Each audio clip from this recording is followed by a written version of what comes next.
Imagine you could build your ideal body in 40 minutes total time in the gym per week, and actual lifting time of around 10 minutes. Well, that's exactly what I did in the last couple of years. And if you'd have told me 3, 4 years ago, you could be lifting 5 to 10 minutes a week to maintain and build muscle, at the very least maintain what you've got, but definitely build muscle with 10 minutes of lifting time per week, I would have said you were mad. I wouldn't have believed you, because I was hooked into the normal narrative, the fitness narrative, that volume is king. You need to do more, 3 to 5 sets per exercise, push-pull legs, rest, push-pull legs. And sometimes I was into that mindset that no rest days off, grind it out, do more. And really, all that got me was, yeah, I looked okay, but I still couldn't reach my muscle potential. I wasn't really happy with my physique. I was sore and tired the whole time. And basically, I was doing way too much. I kept thinking that 3 sets, bare minimum, 4 sets even better, 5 sets is the best. Even if the program said do 3 sets, no, tack on 2 more just to make sure we hammer that nail in and we really stimulate the muscles. And when I finally got it through my thick skull that let me try a low volume approach. Like, I'm really, really fed up of being in the gym every day. I'm fed up of these 2-hour grinding sessions. Let's try something different. Let's try 1 set on each exercise. Let's stop doing body parts in workouts, incorporate these into a full body workout, and then let's get out of the gym and rest.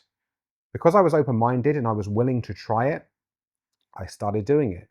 And very, very soon, not only did I maintain what I built through grinding out the high volume approach, but I got even better results from the low volume approach. This is why you need to stress test stuff before disregarding what you hear. I've always had an open mind. I come from a martial arts background. I never cared what worked in theory. I cared what worked in the ring or in the street for real. If you're doing too much, if you're sore and tired, if you're not getting the gains or seeing the body you want, then you need to do a different approach. You need to start lowering how many days a week you're in the gym and how many sets you're doing, and doing intensity over quantity. So doing harder, focused, intense sets over doing 3 to 5 willy-nilly messing around.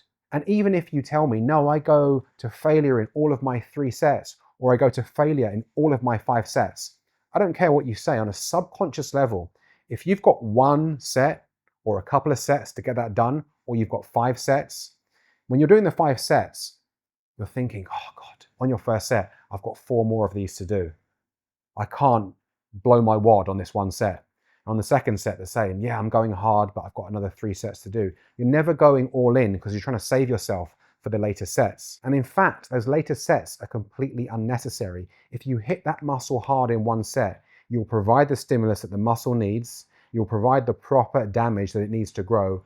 And when you rest and you get out of the gym and you do other stuff, that will grow. So I know it sounds in contrast to what you've heard, to what you think, but if you're not where you want to be, you need to be open-minded. 1 or 2 workouts a week for 20 or 30 minutes sounds absolutely ludicrous. I know because I felt the same. And a lot of people, they come up to me and they see me in the gym, and I walk around year round at around 8% body fat. And people say, wow, you're in amazing shape. What do you do? And when I tell them, a lot of the time they glaze over. And there's a great saying that a mentor taught me years ago. Most people will trip over the truth, stand up and walk off in the opposite direction. It's too simple. It's too simple to say, go in the gym once or twice a week, 1 hard set, get out and rest. They're like, no, that can't be possible. And I see people do it all the time. In reality, if I bumped into someone who was in better shape than me and they told me, this is what I'm doing a lot less than you think, I'm doing this protocol, I would listen to them, and then I go and test it out in the real world and see the results. But all these people ask me, wow, what are you doing? You're in great shape, and it must take a lot of discipline, and you must be in the gym every day. And I'm like, not much discipline, because I'm only working out once or twice a week for 20 or 30 minutes. I'm definitely not in the gym every day because that's boring, renders worse results, and I'm over the gym and I want to do other stuff with my life. And when I tell them this, it never lands. 95% of the people are just like, oh, okay. And then they go, yeah, well, I'm doing 3 to 5 sets and I'm here, 5 days a week, 6 days a week, and they wear it like a badge of honor. And that's fine if you love the gym, but most of the guys I see doing that, if not all the guys I see in real life, I'm in better shape. These guys are in the gym every time I go there. They're there for 2 hours at a time, maybe more. They're looking the same month after month, year after year, and it's because they're doing too much. They're doing quantity over quality, right? You can do long workouts or you can do short workouts, but you can't do both long workouts and high intensity. If you do high intensity, they need to be short and sharp and to the point. If you do long workouts, 1 hour, 90 minutes, 2 hours, yeah, you can do those workouts, but you can't be going balls to the wall in every set because you couldn't do it. It's impossible. So most people are doing too much. If you're not happy with where you are, you need to scale it back, do 1 to 2 workouts a week, 1 hard set per exercise, get in, do the work, get out, rest, allow your muscles to grow.